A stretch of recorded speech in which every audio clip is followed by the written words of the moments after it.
खराबी की वजह यह है कि हमारी गवर्नमेंट्स का, एस्टेब्लिशमेंट का सबसे बड़ा कसूर यह है कि जहां पर डंडा चलाना होता है वहां मजाकरात कराते हैं।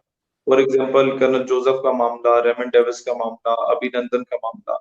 और मतलब डंडा चलाना होता है वहां मजाकरात करती है, और जहां मजाकरात करने होते हैं वहां डंडा चला लेते हैं। फॉर एग्जाम्पल अकबर कुट्टी का मामला, मंजूर पश्तीन का मामला, सिंधु देश का मामला, अल्ताफ हुसैन का मामला, ये आपके अपने बच्चे हैं। अल्ताफ हुसैन जब आया था तो उससे बड़ा महबूब वतन कोई नहीं था, तो महाजिरों ने जितनी कुर्बानियां दी थी। अब एक बाप बच्चे को 20 साल पाल पोस के बड़ा करता है और बाद में उसे लात मार के फेंक देता है, और पड़ोसी बाप का दुश्मन होता है, और बच्चा पड़ोसी के घर पनाह ले लेता है, तो बच्चे ने तो पड़ोसी की जुबान बोलनी है। अब तो चलो वो चरसी भंगी बन गया, शराबी बन गया, जो बन गया, लेकिन उसका पास देखो, जब वो शुरू हुआ था तो उससे बड़ा महबूब वतन कोई नहीं था। जीए सिंध कौमी महाज को चलाने वाले जो आज सिंधु देश को, सिंध को अलग करने की बात करते हैं, उनका जो लीडर था जीएम सैयद, मुस्लिम लीग के बानियों में से था। क्या वजह वो एंटी स्टेट हो गया? उसके बाद आप चले जाए, मंजूर पश्तीन एपीएस से पढ़ा रही है पब्लिक स्कूल से, क्या वजह है कि वो जनाब इतना एक्सट्रीम पे चला गया? कुछ कसूर इंडिया का है, अमेरिका का है, एनडीएस का है, रॉ का है, मोसाद का है, लेकिन जनाब कोई थोड़ा बहुत कसूर तो आटा भी है साढ़े बड़े भरावा दा। ये जो ये मैं बता रहा हूँ, बड़ी मुश्किल होती है बात करना। कसूर क्या है कि जनाब ये आपके बच्चे, इन्हें सीने से लगा के भी समझाया जा सकता था, लाजमी नहीं था कि डंडा मार के समझाया जाता। मैं अरेस्ट हुआ 3 हफ्ते पहले। मैं एक, चलो ठीक है, वालिद साहब मेरे मिलिट्री बैकग्राउंड के थे, चचा मेरे बार एसोसिएशन के वकला के 8 साल लगातार जीतते रहे, मुख्तलिफ टेन्योर्स में इलेक्शन जीतते रहे। एक और चचा, उनके 3-4 स्कूल कॉलेजेस हैं। फिर हमारा अपनी तंजीम का स्ट्रक्चर माशाल्लाह पूरे पाकिस्तान में 14-15 शहरों में छोटे मोटे एहतजाज हो गए।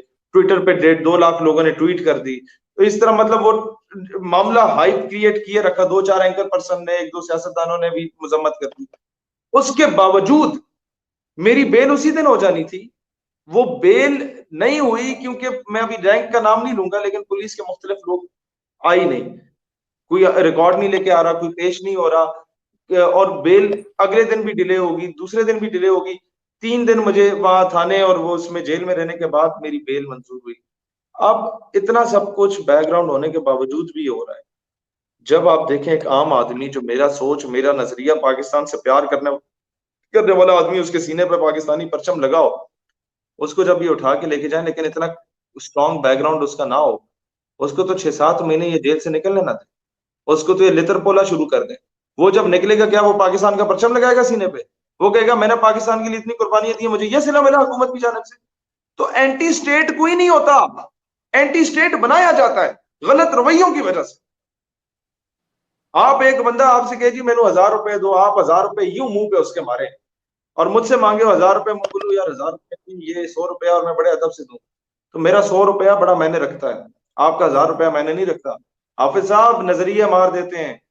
लिहाजा ये जितने सिलसिले पाकिस्तान में खराब हुए हैं, उसका सबसे बड़ी वजह हमारी गवर्नमेंट्स के, या गवर्नमेंट को चलाने वालों के रवैयों में मसला था। केपीके का बंदा अगर कहता है यार मेरी चेक पोस्ट पे जो खातून है वो बुरके में है, उसका बुरका उतार के तुमने लाजमी शक्ल देखनी है कि वो खातून है या मर्द है, तो उधर तुम एफसी के जवान खड़े करो जो पठान है, और साथ 2-4 खवातीन को भर्ती कर दो। क्या मौत पड़ती है तुम्हें? खड़ा कर दो ना खवातीन को कि वो उन्हें चेक करें। केपीके में आपने जो लोग भेजे हुए हैं, लाजमी है कि पंजाब से भेजना, आप केपीके के लोकल लोगों को भर्ती करें। आपके पास पहले के भर्ती हैं, उनको केपीके में भेजें, फाटा में भेजें। उन्हें पता है कि यार पठान को ही पता है कि पठान को किस तरीके से हैंडल करना है। वो आपसे पैसे नहीं मांगता, वो आपसे चाहता है कि यार मुझे रिस्पेक्ट दो, मुझे ओए बोल के मुखातिब ना करो, मुझे जनाब बोल के मुखातिब करो। क्या मौत पड़ती है जनाब कहने में? आपकी शान में कमी आ जाती है। तो आपका मुल्क बांग्लादेश जो बार बार बनने की तरफ जा रहा होता है, मुख्तलिफ सूबे, उसमें इंडिया जैसे उल्लू के पट्टों का कसूर जरूर होता है, लेकिन थोड़ा बहुत कसूर हमारे रवैयों का भी होता है।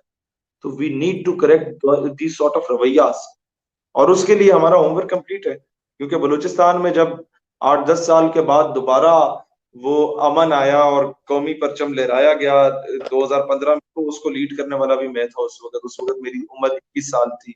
बलोच और पश्तून, हजारा, ये बरावी, ये सारे एक प्लेटफॉर्म पे इकट्ठे थे पाकिस्तान के परचम के साय तले अल्हम्दुलिल्लाह कोयटा में। तो मुझे फख्र है डेरा बुगटी में भी, जहां लैंड माइंस लगाई जाती थी, पंजाबियों से नफरत दिल में डाल दी गई थी, कुछ मतलब गवर्नमेंट का कसूर था, कुछ उन लोगों को गलत गाइड किया गया था। लेकिन वही एक बंदा पंजाब से उठता है और जाता है डेरा बुगटी में 6-7 हजार लोगों का जलसा करता है, जहाँ एमपीए जो है 4 हजार वोट लेके बनता है, तो वहां कौमी परचम हम लोगों ने लहराए और सारे बलोचों ने अपने सर की दस्तार हमारे सर पे पहनाई। क्या वजह है? मैंने उन्हें कोई पैसे दिए, या मैंने ट्यूबवेल लगा के दिया, या मैंने नौकरियां दी, सड़कें बनाई? कुछ भी नहीं किया। सिर्फ ये कि मैंने अदब से बात की। बलोच और पठान आपसे इज्जत मांगता है भाईजान, आप इज्जत से बात करो ना, क्या मौत पड़ी? हमारे रवैये दुरुस्त हो। हम लोग कहें कि यार ये जो महाजिर है, जो अपने माँ प्यो बीवी बच्चे तन मन धन जान माल इज्जत आबरू सब कुछ कुर्बान करके he migrated all the way from India to Pakistan, he is not a Mohajir, he is more Pakistani than me. ये मेरे को बड़ा पाकिस्तानी है, महाजिर ना बोलो यार। तो महाजिर क्यों आपके खिलाफ निकलेगा? हमने रवैये दुरुस्त नहीं किए। हम लोग सिंधी इन्हें कुछ पता ही नहीं है, बैकवर्ड है। क्यों भाई? ये मोहम्मद बिन कासिम का वारिस है, या अब्दुल्ला शाह गाजी का वारिस है, या औलिया की धरती से ताल्लुक रखता है, बाबुल इस्लाम है सिंध। भाई इसको प्रॉपर कोटा दो, इसको मेन स्ट्रीम में लाओ। इसको खुद बैकवर्ड रखा हुआ। वहां के नवाबों को हर पार्टी ने ओन किया, अपने पास लाए, उन्हें इस्तेमाल किया, और आज भी थरपारकर में पीने का साफ पानी नहीं। आज भी बलूचिस्तान में कच्ची से मुझे कॉल आई, जिला कच्ची से, वहां से लोग कहते हैं हमारे 4-5 दिन से पानी कोई नहीं है। नवाब साहब आते हैं, हमने उनसे, एक सोशल वर्कर ने पूछ लिया कि नवाब साहब पानी नहीं है, तो उसने झड़क के बिठा दिया। मैंने कहा तुम लोग वेट करो, नवाबों का भी हम कुछ देखते हैं कि ये अगर ये अपनी आवाम के साथ सिंसियर नहीं है, तो हमें फिर आम इनके मजारों में से किसी को उठाना होगा इनके खिलाफ। नवाब की मौत वो होती है कि जब वो देखते हैं कि मेरे गिट्टों में बैठे वाला, मेरे घोड़े कुत्ते नहलाने वाला, मेरे हुक्के भरने वाला मेरा मजारा जब मेरे बराबर में इलेक्शन लड़ेगा, नवाब उसी दिन मर जाए और उसकी नवाबी खत्म हो जाए। हम लोग करेंगे इंशाल्लाह, आप देखेंगे। ये होता है असल इनकलाब जो लाएंगे। हमारा बंदा जिससे हम टिकट देंगे, वो इलेक्शन जीते ना जीते जनाब, वो रवायत चेंज करेगा, वो गुलामी की रवायात को तोड़ देगा। बाबा जी कहते थे ना कि गुलामी जो है वो कुत्ते से भी बदतर होती है। वो गुलामी खत्म होगी, वो जवानों को पीरों को उस्ताद बनाया जाए, खिरत को गुलामी से आजाद किया जाएगा इंशाल्लाह। माशा